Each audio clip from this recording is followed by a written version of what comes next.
This is Lead with Integrity, where we strip leadership down to its core: self-awareness, honesty, and action. I'm Lena, and I'm bringing you real stories, deep conversations, and a nudge to lead your life with purpose. Are you ready to dive in? Hello, and welcome to another episode here at Lead with Integrity. Today, I'm here with Kirsten, founder and owner of the holistic sanctuary Grounded Roots, where we're currently sitting in front of the fireplace. And I'm very excited for you to get to know Kirsten a little bit more. We will be here also in just a month for our retreat and community day, eConnect Festival. And I got to know about Kirsten and this place from actually a friend of yours, Naomi, who was joining my Pilates class in Amsterdam. And I thought we'd just directly dive into that. How would you introduce this place to like a person who has never heard about this place before? Good question. Yeah, and of course I have to explain it many times because many times people ask me, what do you do? Yeah. And what kind of place do you have? And what I always say is that for me, this is a place of connection. So people often say, hey, it's a retreat center. Well, it's not a retreat center. And mainly because it's not only retreats that are being held here, because all kinds of gatherings, events can be organized here. When it's about connection, right? So for me also, like where we're sitting right now in front of the fire, I have this, like you probably cannot see it on the video, but we have like round couches, which for me really stands for connection. So in short, it's just a place where people can connect with each other.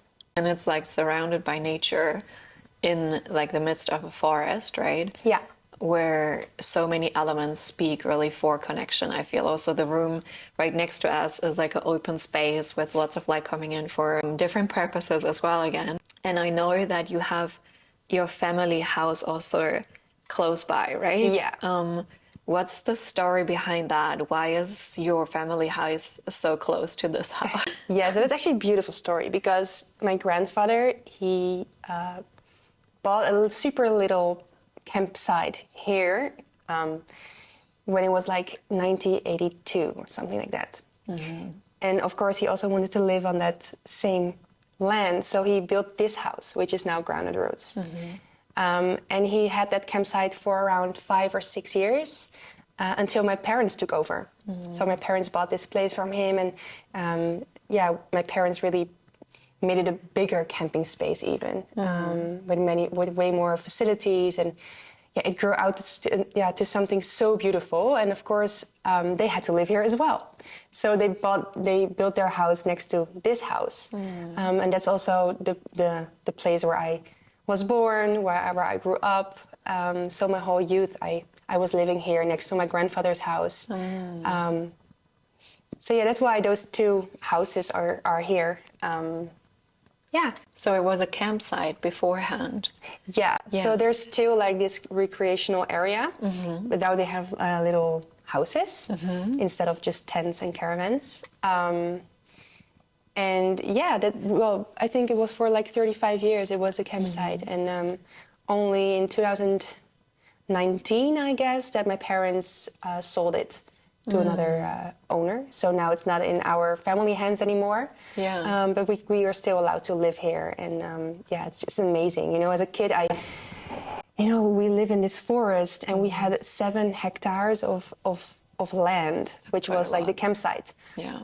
And that was amazing because that was my backyard, and in summer it was amazing because a lot of families with children came here, so I had a lot of friends during summer. And then in winter, they were all gone, and then it was like just this rural land. And it was so nice for me and my sister to grow up in the forest. I can imagine. It's like a playground that everyone is wishing for, and you just had it like here by default, right? Which was your normal, I guess.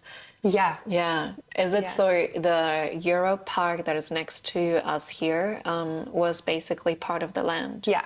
Oh, crazy. That was the campsite. That was the campsite. So like actually the office that is still there, that was actually our office. And my parents used to live next to the office. And then when we were born, we moved to the other house. But yeah, That's it was crazy. all part of our land, so to say. Yeah. So it was your grandpa who started it, and then your grandparents, I guess. Yeah.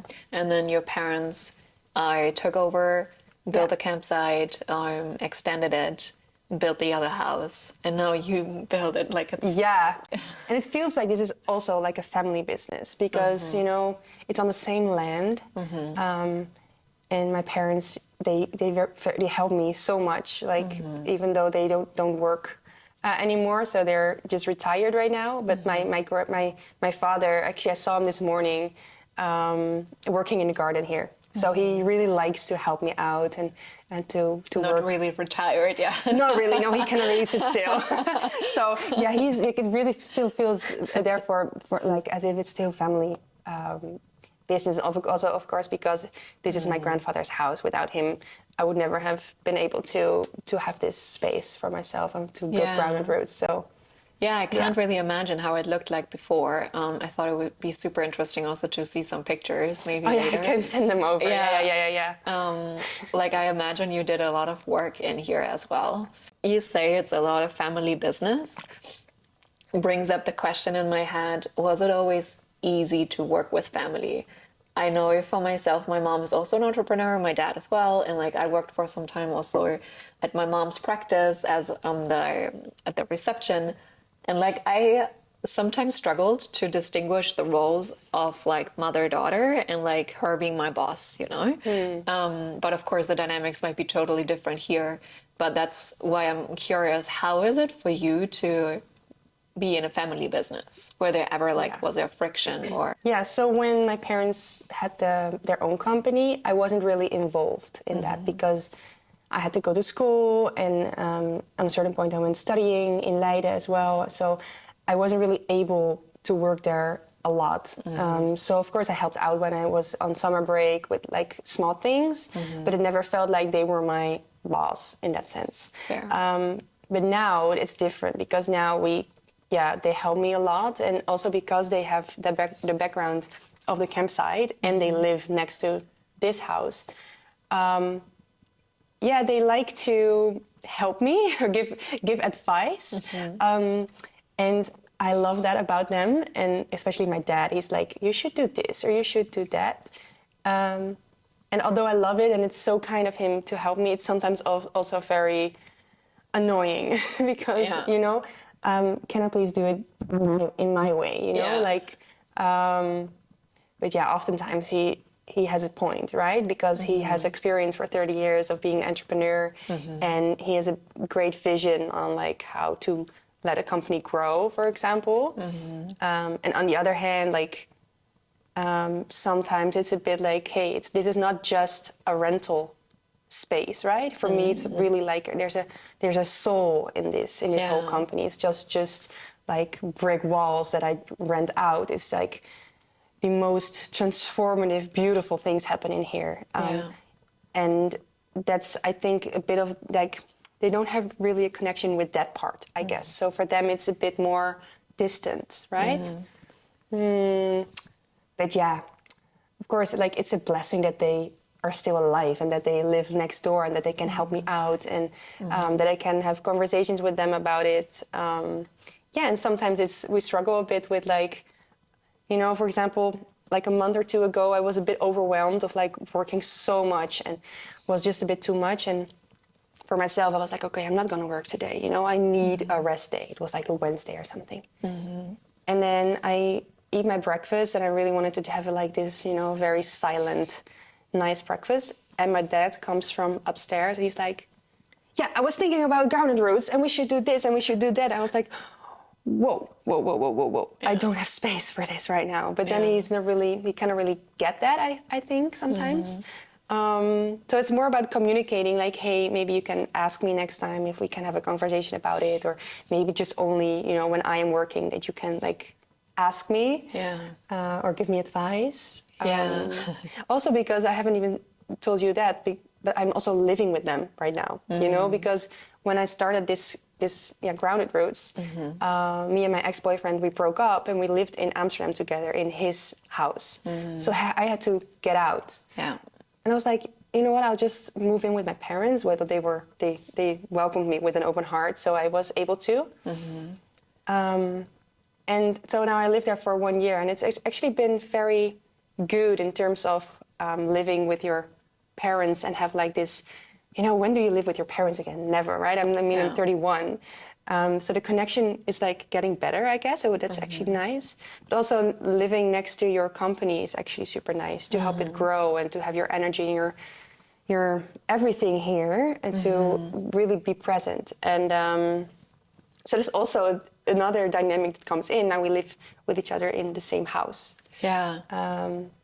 So yeah, but it's nice, you know, like, yeah, I think everyone has a dynamic with their parents, and there comes this family dynamics come in. So your advice is to embrace them and to lean into the communication part. And a question about consent. I think that's really the thing that we are working on, you know, together. Do you feel it made a difference that you were living with them when you were younger and then moved out of their house and now it came back? Like, because there was like this pause in between, right? I moved out when I was 18 and I moved in when I was 30. And in the meantime, I created my own life with my own habits, with things that I find important in life. Yeah. And some of those things are different than what I grew up with. Yeah. So that is different. And it's not bad or better. Like, it's not better or worse. Yeah, it's not better or worse, I would say, but it's also fun to see, oh, hey, I grew as a person. I turned out to be this woman. And that's maybe different than what I was used to, but actually I love it, you know? Like, I really created my own habits and my own things. Speaks also for, the connection, again, that you also create here at this space, right? What you were saying earlier, that this is a place for connection in so many different levels. And you just talking about that feels like this part is also at this land, right? Yeah. Being able to feel the different connection points also maybe with your family or with previous generations and generations. Do you feel the spirit of your grandpa is still quite present here? Yeah. I do feel him, like, I don't know, I just feel like this was really meant to happen. Like, also how this house is created, how he actually built this. Like, some parts I'm like, whoa, this is so like what I would have done also. And what is really, for example, like the glass room that we're having here, I'm like, wow, that's like the perfect space, you know, like, and the round, and also there are many round elements to this building, which make it a lot, like, very feminine, I would say, and very like homely, and that's what he built, you know. And I'm like, whoa. Sometimes I like, as if he knew, like, that this would happen. And also how, like, the rooms are divided, how the garden is divided, of those kind of little things. I'm like, oh, well, as if he knew. And I had a very good connection with him. Like, we were, actually he wasn't really the most easy man to be around. And therefore I think, like, many people were a bit like, well, maybe not very into connecting with him. But me, maybe also because I was the eldest granddaughter, I had a very good connection with him. And I always felt like, even if he's grumpy, I will just go because he's my grandfather. I don't know how long he will be here, right? So I always went to see him. And I think he really loved it. He never told me, but he really loved it. And when he was actually dying, because he died in 2019, he was lying in his bed and he hadn't been awake for like a couple of days. And then my mom was like, you have to come because, you know, he's probably gonna die very soon. And I walked into his room, and this was a crazy moment because my mom and dad were there and I came in, I grabbed his hand, And that moment he opened his eyes and he told me, "I love you." What? And we both started crying. He knew he was dying, right? And he told me that. And I was like, I get like these goosebumps when I talk about it again. I'm like, whoa, oh my God. And that moment was so special. I was like, I have this really special connection with you. And then years later, because that was in 2019 and I started this in 2024, years later I started this and I feel like he's around, you know, and he's watching and there's a very serene energy here, you know. You probably also feel when you get in. Yeah. It's very calm. It's very like... Very much. Yeah. Yeah. And I really feel like he's also like kind of creating that for us, you know? Yeah. So he was that grounded person, even though he never used his words for it. It was more the energy around him. Yeah. But would you say that through that connection, of course, and like, I mean, it seems like this place was already like so much doomed to be the place what it is today. But of course, you were the one who picked up the shovel, let's say, and like designed the place what it is today, right? Yeah. Like me, I often think like I can have this like tendency of thinking like, oh, it's a family house, so maybe it kind of came to me. But then I start thinking about it and I'm like, no, that is so not true, because like the whole pathway leading up to having this, it's been like a rocky road, and also like asking my father like, hey, I have this plan, can we do this? It wasn't easy, right? Because he was really talking to me as a business owner, like, okay, you have to show me like a business plan and everything, and I pay rent for this. It's not as if I just get it for free or anything. Yeah. So I tend to think of myself like, oh, you know, I can downgrade myself in that sense. Like, oh, maybe it was easier for me. But then also I need to hear mostly from other people, like, no, it's not easy for you, or like... Yeah. And also like how the story went is that like I grew up here, and then I started studying in Leiden. I got actually into a sorority for 4 years. Sorority. So that's like, oh my God, how to explain this? Maybe it's just... So in different cities in Netherlands, you have like, I don't know how to call this in English. Like it's like you, there's a student club. There's a club, maybe? I don't know. Like fraternity? Is that? Yeah. Yeah. Oh, okay. Yeah, just like what you have in the US, right? So you have these like big houses of like students. Literally. Yeah. Yeah. So I went in there for 4 years. Crazy. It was crazy. I lived with 10 girls and who are still like my best friends. We go on holiday every year. So it's like super nice. And then I started working at this corporate, actually because I got in as like a working student. And you have to imagine that at that point, I had no clue of who I was and what I loved doing. How old were you?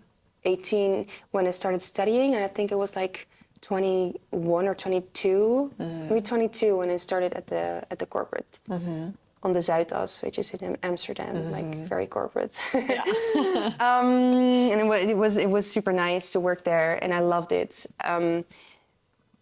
On a certain point, I was like, okay, but I don't think this is really a fit for me. And I kind of knew that, I think, from like the first year already, but I stayed for 3 years in the end.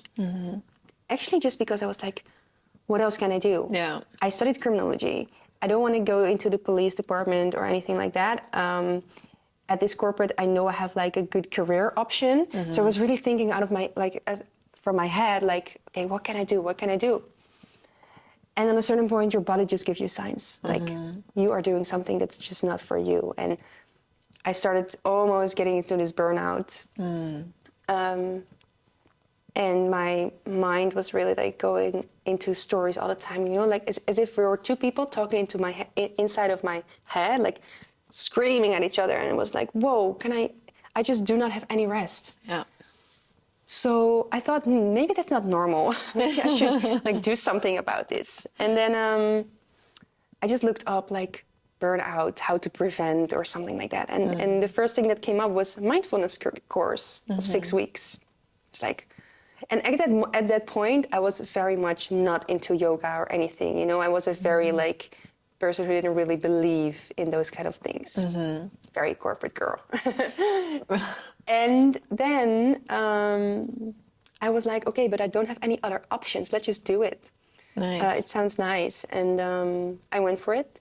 And I think at the first class, it was one-on-one. And then she got me into meditation. And I was like, whoa, what is this? This is nice. I've never done this before. I never sat still without any disturbance or anything. Yeah.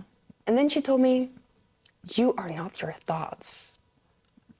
And for me, that was like, whoa, I am not my thoughts? Whoa, so like, what does it mean? And I was like so into that. And actually that gave me so much, I felt so much light around that. Like, whoa, I tend to like think very bad about myself or about my environment or get stressed out a lot. But what if I'm not that? What if it's not true? You know? What if I just make it up in my mind and it's just an illusion? Yeah. I think that was like the first step to getting to know myself a little bit better. Yeah. Yeah. So I sense a lot of curiosity in that as well. Because I think that moment that you just described of like being totally caught up in the autopilot, let's say, right? The corporate world. Yeah. But then still there was like this curiosity that made you question, okay, let me search first of all for some solution. Yeah. And then still being curious and like going into something that you've never believed to be something helpful, right? Like the mindfulness course. Yeah. It's so interesting, like also to see, oh yeah, there was this curious spark inside of your head. Yeah. It was like, okay, let's just try it. Yeah. And to then still be open about like also sitting still and to just be with yourself. And then to discover something like what you just said, like I am not my thoughts, can be also very confronting, right? And very scary to let go of that control, because thoughts, of course, give you a certain sense of safety. And like your identity was built on, I am my thoughts of like all the opinions that I have about the world, about the economy or whatever. And then out of a sudden, this whole concept was shattered, right? Yeah. But for you, it seems like it was, oh, cool. Like there was like excitement instead of like fear of what does that, like, of course, there was the question, what does that mean? Yeah. But also the openness to explore it more, it seems, right? Yeah. When I am like curious to something, I just dive in. So then I started meditating at home, and I had this workbook, and I just started working on that. And I was like, okay, wow, but what else is there? Yeah. So, and that also made that I went to this retreat. Also was something that I know where like it was COVID, and I was like, I think I need something else, you know, also to have like this little break of just quiet the mind. And I just searched for it on Google, and like my intuition really spoke to like one website, which was actually not like the prettiest website at all. Like it was very like Also good information here. yeah, it was like, oh, almost it was like only old people. You know, I don't know. It was like, But on the other hand, there was something about it. You know, I was like, I think I should go here. And it was like this breathwork and yin weekend. Was 4 days in Castricum, which is close to the ocean, with this guy named Roland Jan. And I was like, I don't know who this guy is, but let's just dive in. And looking back, that was one of the most important weekends of my whole life so far. Okay. As in, without that weekend of breathwork and yin and being with these people, being in a retreat space where I thought, wow, these people are so kind and they are really connecting from the heart with me. And at first I was a bit like afraid, like, whoa. I tended to communicate mainly from my mind, right? And like, oh, okay, what do I say? And a little bit social anxiety. But then these people, they made me feel so home. And looking back, that has been one of the most transformative weekends of my life since I was introduced to breathwork, which is still a big part of my life. I'm actually doing a breathwork coach training right now. So cool. And that's been like for the last 5 to 6 years, it's been like this thread throughout my whole life, you know. It's just so important for me. And also meeting Roland Jan there, who has become one of my teachers since then. So I go to his classes a lot. He teaches in Amsterdam, and I go to his breathwork sessions. And I actually went to India with a big group led by him last year, which was also very transformative. So for me, that weekend was a big realization, like, what can I do when I just like ease the mind? So no phone for the whole weekend. It was also a silent weekend, by the way. So it was also a whole weekend in silence, which gave me a lot. And then the breath work in combination with the yin, I had never experienced something like that ever in my life. So I think that was like, after the mindfulness course, that was something so important for me, and it still is. And I also went to that retreat many times since then. And I think after that, I went to do like a neuro-linguistic programming course. So I did the practitioner and a master, and it was more of like how to communicate with people, but also having your limited beliefs. What are they, and how can you transform them? Also, what is your mission in life? That course, it was also mind-blowing again, so transformative. And I was still working at the corporate at that moment. But then actually from that first practitioner, I knew I cannot go back to this corporate. I need to quit. So I did. So I just quit it. And I was like, okay, I don't have anything else, but I'll just do it. And that was actually such a good decision. And also because in that first course, you really go work with, okay, what's your mission in life? Who are you? What are you good at? What are your values? And what is your mission in life? And I think actually that these questions are like the questions of human beings. And why don't we get them in high school or wherever, you know? Because for me, it turned out that my mission in life, and it sounds very woo-woo, but I really saw it there. Like for me, it was creating a space in nature where people can connect and connect from heart to heart and not from head to head, because that's what I've had until that time in my life, like always head to head. And but I had seen from that retreat, for example, we can also connect from heart to heart, and that's what I want to do in life.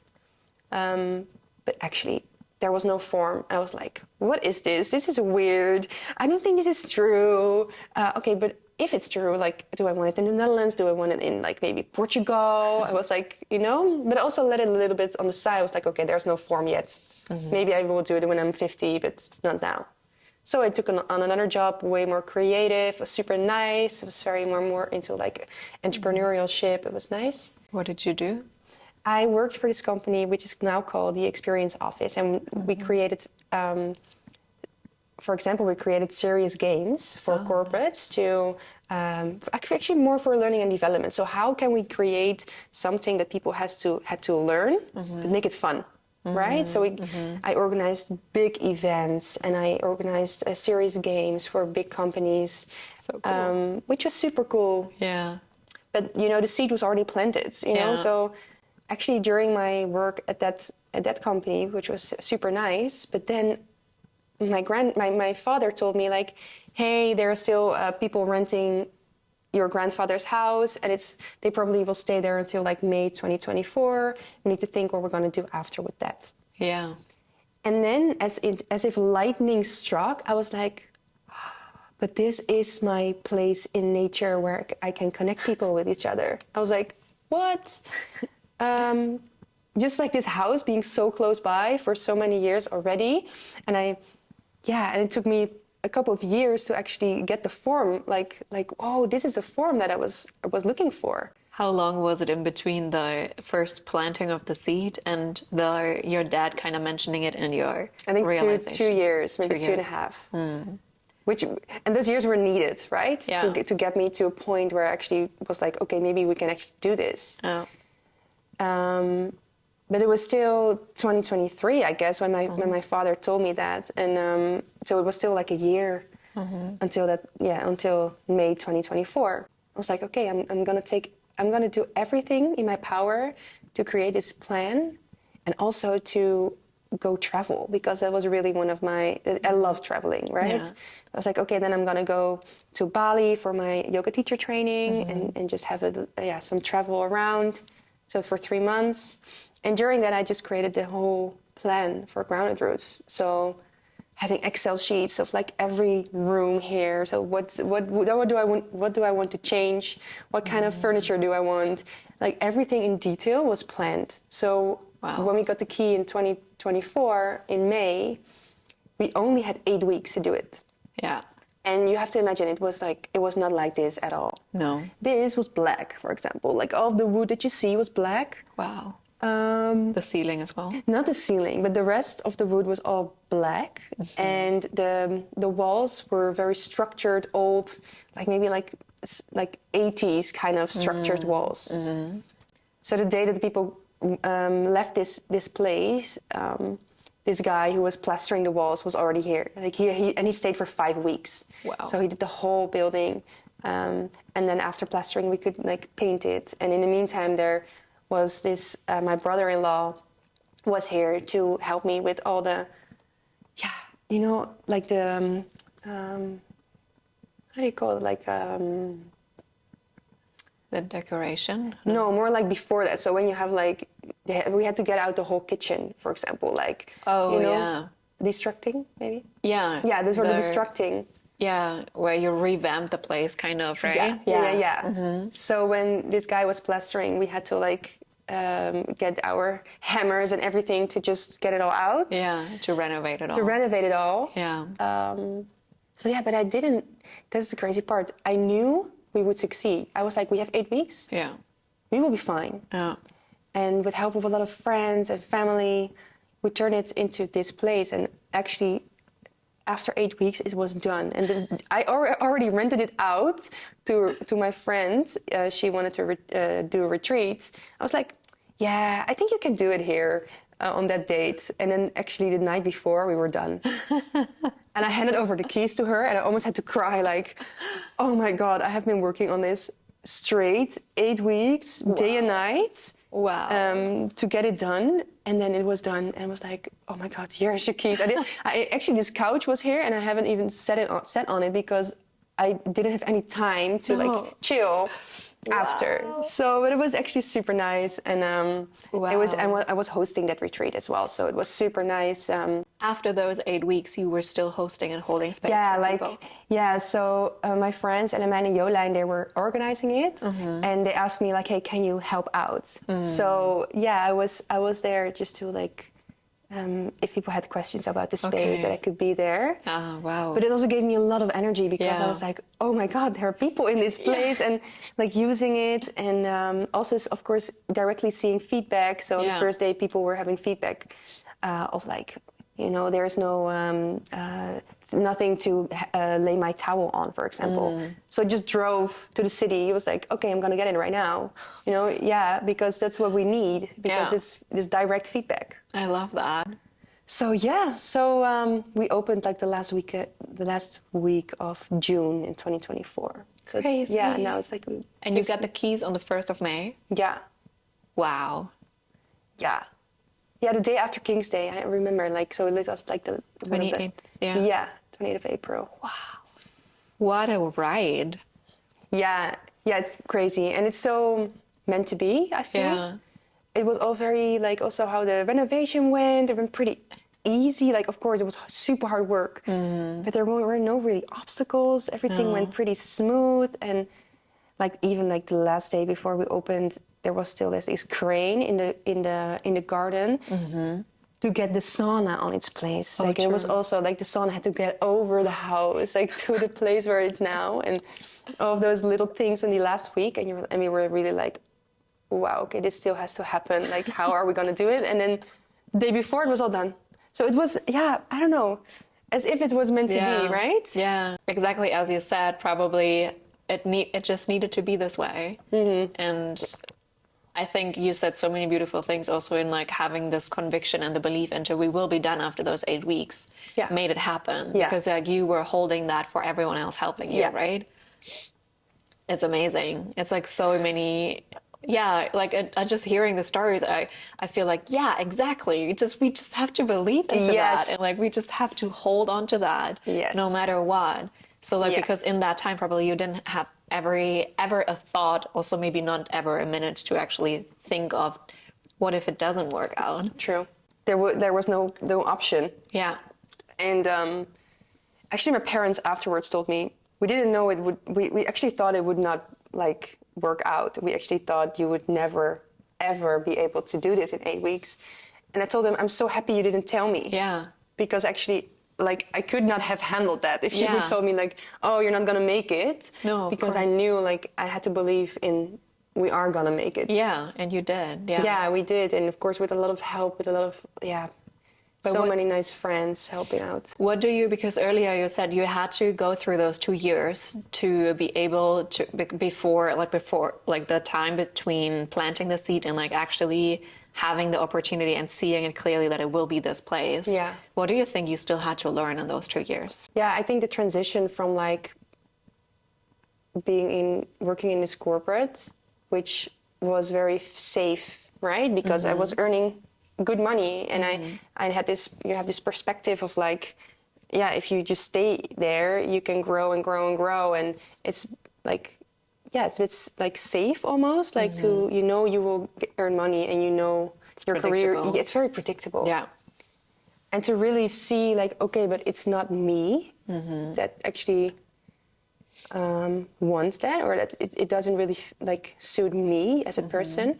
I think that was a big lesson for me to learn. And also I think there was also grief involved, like I had this picture of myself working at a very good company and earning a lot of money, and I saw myself in this big villa living there with like my husband, who's also earning a lot of money. And I know, yeah, and when you work at a corporate, then that's pretty predictable. Like, okay, yeah, there's a good chance that it will happen.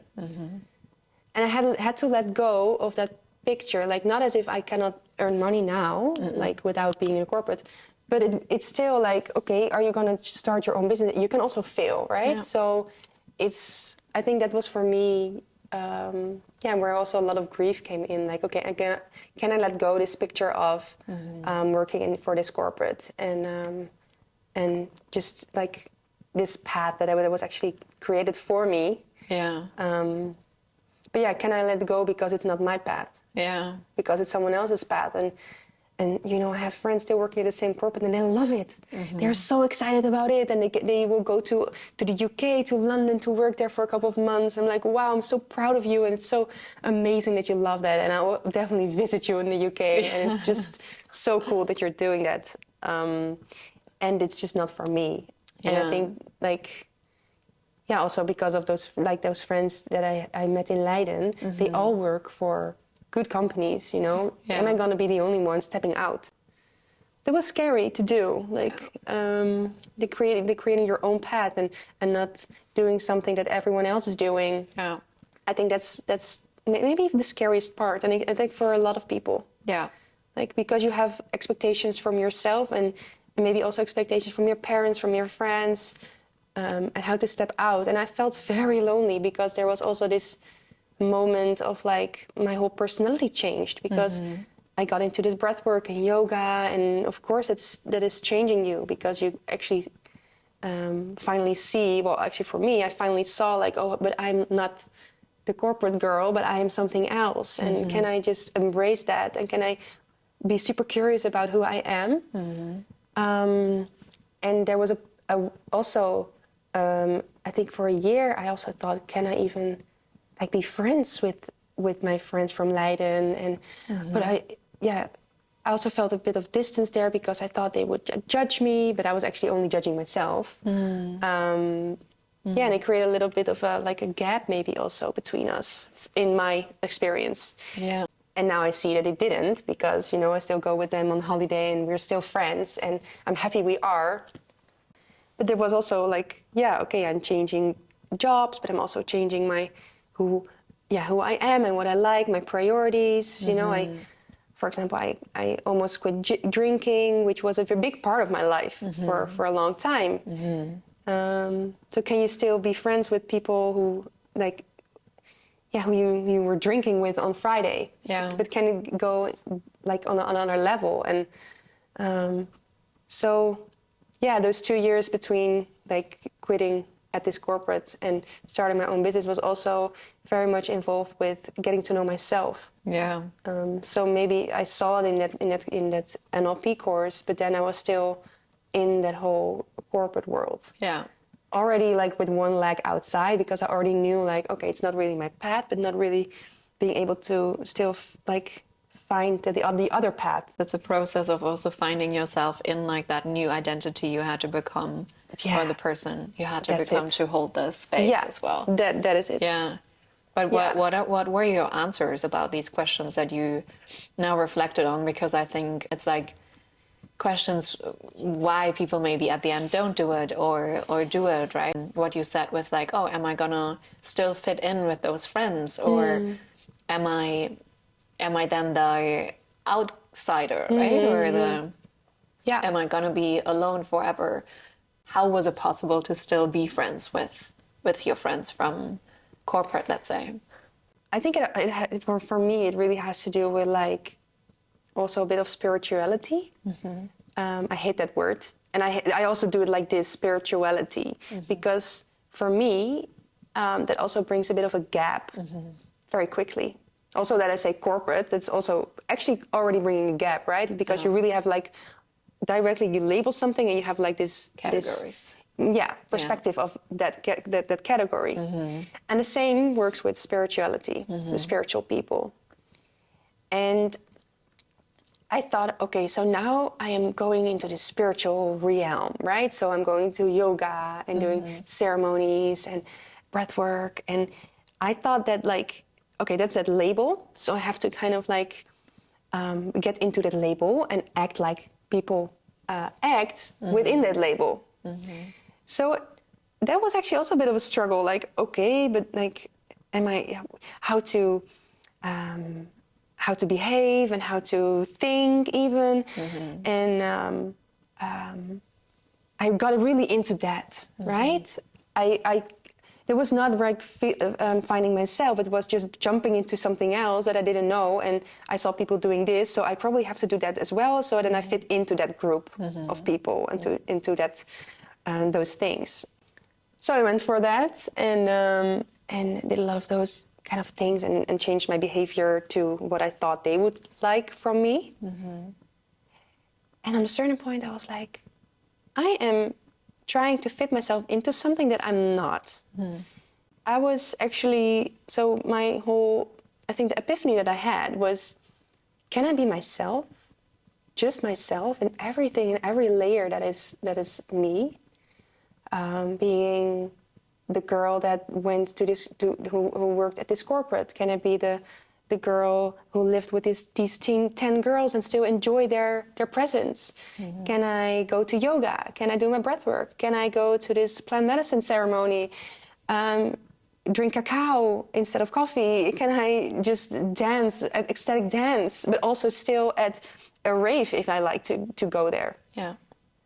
And what if I stop identifying myself with these labels, but just be myself and just, the ones who like me, and the ones that do not like me, don't like me. I was very much thinking in like those boxes. Okay, so I don't fit into the corporate box, so I have to fit into the spiritual box. So let's change the whole behavior to that box so that I fit into that. Yeah. But I was like, at a certain point, there was like this inside of like, what if I just let go of the boxes? What if all the walls can come down and I am just everything? And that was a big eye-opener. So then I actually found back my connection with my old friends. Also by communicating from like, hey guys, now for example, we were on holiday, and for me, it was the conversations were a bit too shallow, you know, like I knew these conversations from when we were still living together, you know, a bit shallow, I would say. And at a certain point in the evening, I just opened it up. I was like, can I please bring something in? And it was so scary to do. And I was like, I noticed that I I feel like I need some deeper connections with you guys because I just want to know more about you. And also because then I just really can be myself, and I can bring in myself as me, as being authentic, instead of acting like how I think that I should act in this group. And that night actually changed a lot. It broke open a lot. Since then we do a lot of those card games with like intentional questions, and people really connect on a deeper level. And it's not to like give myself all the credits for it, but I really think that, like, you know, you have a pattern with a group of friends, and if everyone's okay with the pattern, you just keep continuing into that. Yeah. But I think, I wasn't really feeling safe anymore within that pattern that we used to be in. Let's break it open and let's see, you know, maybe they are willing to come with me and just explore other stuff that we can discuss or that we can do. And that worked out. And then I also thought, oh, so I can still be friends with them, you know, like I don't have to like say, okay, I cannot be friends with you anymore or whatever. Yeah. And I still love being around them. Like, we've been to Italy last month together and it was amazing. And then it's just so nourishing to be with them. Yeah. And in the meantime, also created new friends. Yeah. Who are more into like the personal development, or more into cacao ceremonies. And I love that as well. Yeah. And so I can go to a rave with my friends from Leiden, for example, or to Italy as well. And then I go to last weekend, there was this ecstatic rave, which is called Ambrosia, with like cacao and breathwork involved as well. Yeah. And there I have another community. And that's also really how I see myself, as someone who has everything and who is like, who knows all those worlds, you know, and I think that's what makes me. And that's also what Grounded Roots makes Grounded Roots, because in the end, this is not a retreat center. Actually, during the week, I have companies come here who have like team development days, and then I almost always host it myself, and I love it because this place is doing something with them as well. And for me, that is true connection within these walls here. So it's retreats, which is always connection because you go very deep, but it can also be on a more, on the level with colleagues, you know, hey, how can they see each other? And because it's such a homely atmosphere here, they go, it's very informal very quickly. Yeah. So for corporates, it's also a very nice place to be, and I always hear it back from them. Like, the feedback is always like, wow, the moment we stepped in, it was as if we were at home. And because I've received that feedback many times, I'm also thinking about, hey, maybe we can, in the future, create our own programs, you know, for corporates, like leadership programs, or maybe like more on well-being. I have so many amazing people in my network who can, for example, create a workshop about gut health. Yeah. How important is gut health, right? Or I can create something that, like, where I can give my own breathwork sessions to corporate people to have their stress levels a little bit down. So we keep on, like, I keep on dreaming on, like, hey, how do I want to grow Grounded Roots into something that's even more nourishing also for myself, and where I can see really impact on people. And so it's like, I feel like it is just the beginning, you know, like we just started 1 year ago, and for now it's like, it was as if this train went off and I had to jump on, and like, whoa, sometimes it was just so overwhelming. And now we get a bit into this routine kind of which I feel like, hey, okay, now we can look at like, okay, what do we want next year? Or what do we want maybe in 2 years? And also very much looking for partnerships with, for example, training agencies.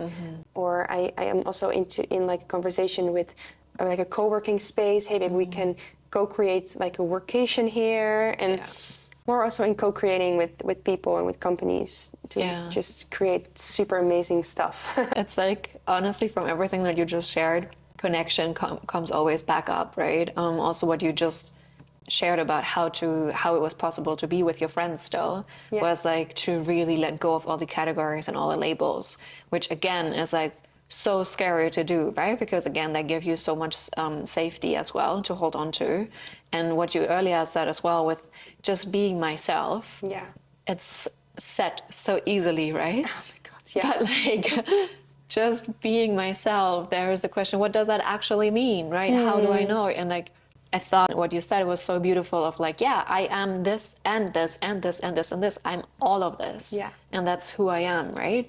To Yeah. like also there, I feel sometimes the question, yeah, but what does that mean? Just being myself is also the conscious brain again trying to box it in again, right?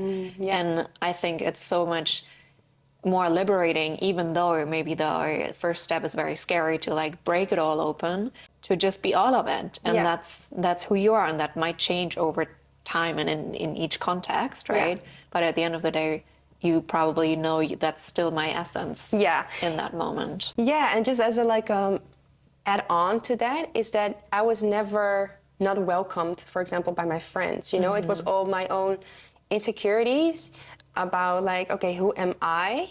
And I was projecting that on them, for example. Like, okay, can I still be your friends because I am transforming into something else. Maybe you don't like it. So maybe I should run away before you are gonna reject me. I think it was more also like that. So, okay, maybe I don't fit in your box anymore. So I should protect myself and just leave before you're gonna leave me. And I think that's a very important thing. And I think I was also rejecting myself as in, okay, wow, I'm quitting my corporate job. I was kind of rejecting that for myself because that was what my upbringing, right? I had to like have a good job, and it was my parents told me that many times. Okay, but if I just quit that, it made me so insecure. Like, okay, but then my whole career is over, and you know those kind of thoughts will come. And I was also rejecting that part of myself, and I think I also kind of like got this. Maybe, you know, the last couple of years, I also saw the corporate world as like the devil, because that created my burnout, you know. But also getting more compassion to that, like, okay, and I've worked for that, and it was amazing, you know, and I've learned so much. And yes, I got into this burnout, and that got me to where I am now. So I'm so grateful for the opportunity that I got to work at this corporate, and that I met all of these amazing people, and and everything and every step that I took in my whole life, yeah, it all created who I am now. And then just like then just having that expectation for myself of fitting in a box. And I think it's very human, you know, to want to fit in a box, because what if you don't fit in? Like, will you be rejected? So I think my mind was very much, you have to fit in a certain box. Yeah. But when I was able to let that go, that gave freedom. Yeah. That's like really like the free life that you want to live. Like, can you just live on your own terms and just create the life that you want with people that you want, but you don't have to choose that side or that side, because we're all here together, and you can just be everything. Was there like a certain key moment or key mentor or figure that helped you to let that go, those definitions? Or for you to be able to also face that fear of rejection? Which I agree is human and like true for a lot of us humans, that we have that fear of rejection, of not being good enough, of not fitting in. Yeah. So what helped you to make that step towards that fear instead of running away from it? I think mainly communicating about it, I think. You know, I have this friend, and I told her like, like, can I, so if I organize my birthday, like, can I invite you guys and like my new friends? And I told her like, it was a bit scary for me, because what if it doesn't mingle? Like, ooh, scary. And then she told me, you keep on thinking that we are like super different human beings, and they are like, we are all your friends. So we all like each other because we are all your friends. Yeah. And that was like also something that was like, eye-opening, of course. Yeah, probably. And it was just for me to like to face that insecurity and to be like, okay, what if I'm all of it? And it just doesn't have to be that or that. I don't know. It just I think it just along the way it just sank in. Yeah. It's not one like moment that I'm like, okay, this was it. Yeah. It's so inspiring and so motivating as well. And yeah, and also very real in what you share of you also being human and like facing your own struggles and bumps along the way for it to at the end of the day be all done within 8 weeks and have like this whole flow of events adding up into it being what it is today.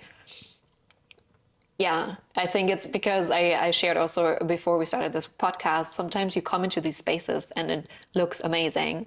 And then your name is on top of it and everyone sees that beautiful place and like your story on like the website to it. And it feels like it all fell into your lap, as you also shared earlier today. But it's also, yeah, like a road towards it. And I think that's also something maybe to not forget that we all have our stories towards it and they make us who we are today. And for us to be able to let go of all the categories and open up to it, I think summarizes it quite well. I just wanted to, before we close this conversation, circle back into the topic that you already started with in what grounded roots is today. You mentioned you have like some kind of routines and more structure in it so that you have the ability to dream also more into what's next, right? Yeah. Can you walk us through it? How does your life look like now having this vision materialized? And then what's the big vision from here?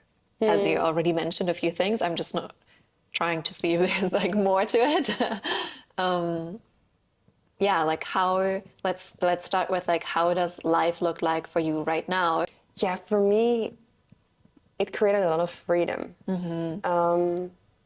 Which is actually also a very big paradox because I have now this physical location. So there is like a certain chain to my leg because I love traveling, for example, which is gives me a lot of freedom as well. But I always have to be here, or like there's always a bit of mind space. Wherever I am is always here because, you know, when there are groups here, I always have to be like, my phone has to be on, you know, to be able to, if there's a call, I need to pick up. So in that sense, there's less freedom because I cannot really close my laptop and be like, bye, I'm on holiday for 3 weeks and I'll see you in 3 weeks. But on the other hand, it never gave me so much freedom and so much fulfillment actually to have this company. And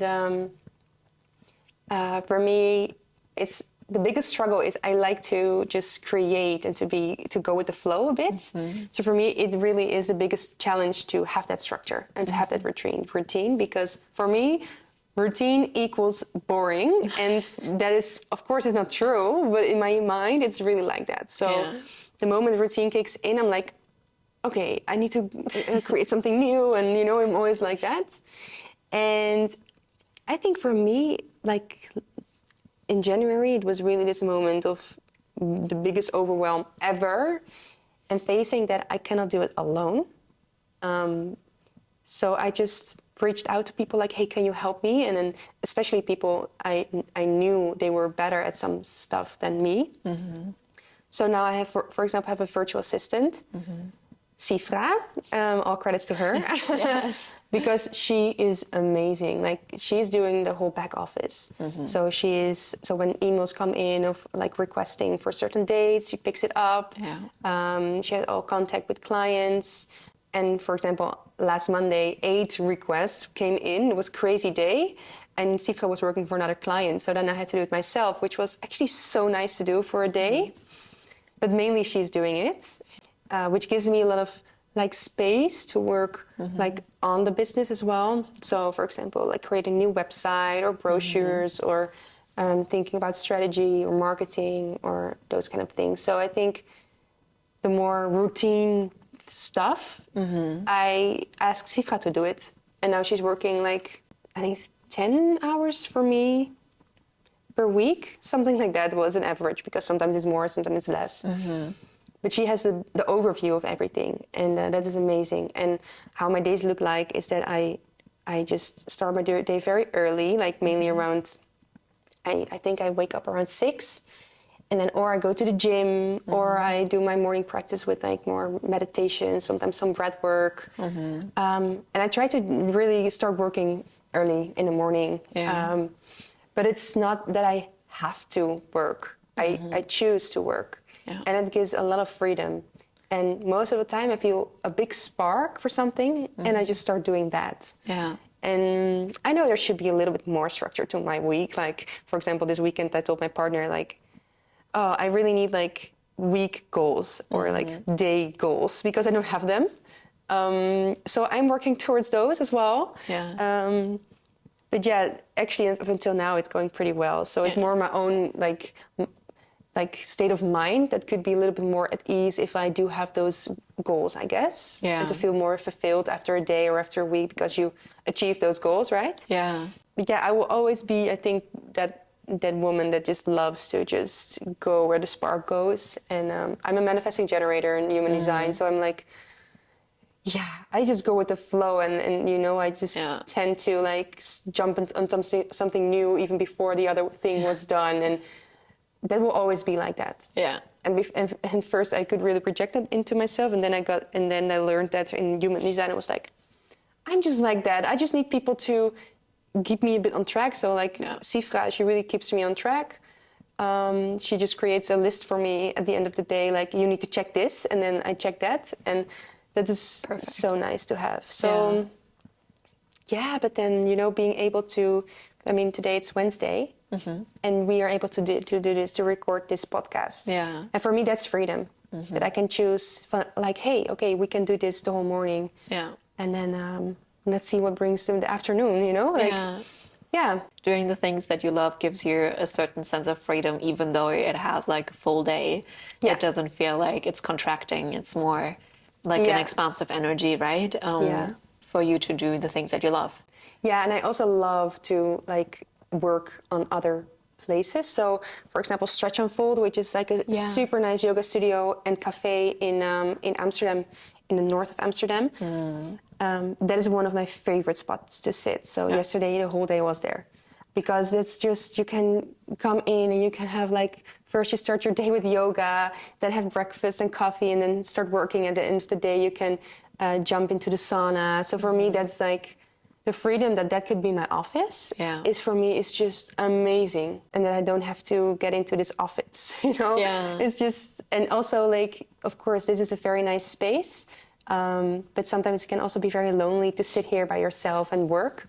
So I love to visit places where other people are also working, and you have more of like this working vibe, but not too much. You know, chill, still like having this cafe vibe.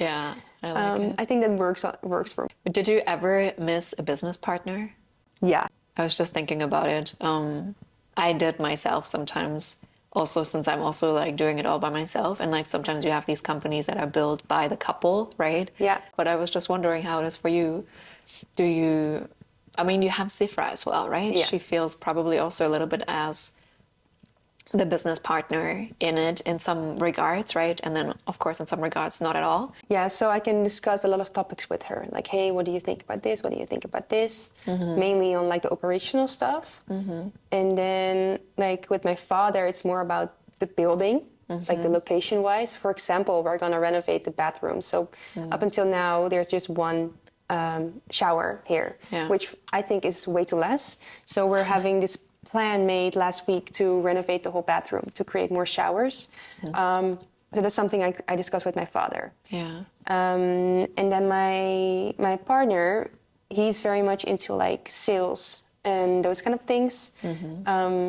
So I'm kind of now discussing with him partnerships and sales, and how are we going to do that in terms of growth. And he's helping me with that a lot.